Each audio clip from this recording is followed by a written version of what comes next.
ఎదుటి వ్యక్తితో ఏదైనా అవసరం ఉంటే ప్రేమ ఉన్నట్టు నటిస్తారు. అవసరం తీరిపోయిన తర్వాత ఎంతవరకైనా తెగిస్తారు వారిని బాధ పెట్టడానికి.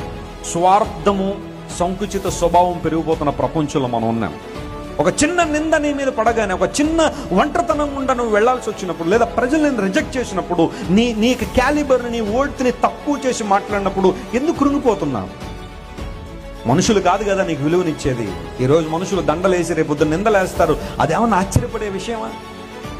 ఈ రోజు నిన్ను బాగా పొగిడిన వాడే, ఏదో అవసరం ఉందని నిన్ను పొగిడిన వాడే రేపొద్దు నిన్ను నడి రోడ్డు మీద తీసుకొచ్చి అవమానించే పరిస్థితులు రావా? వస్తాయి. మనుషుల ఒపీనియన్స్ మీద, వాళ్ళ యొక్క వ్యాలిడేషన్స్ మీద ఎందుకు నీ జీవితాన్ని కట్టుకుంటున్నావు? Trust God.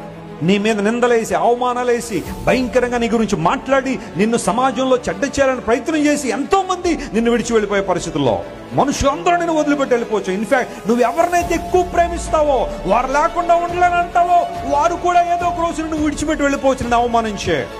But God will never leave you. దేవుడు ఎప్పుడు నిన్ను వదిలిపెట్టడు. ఆయన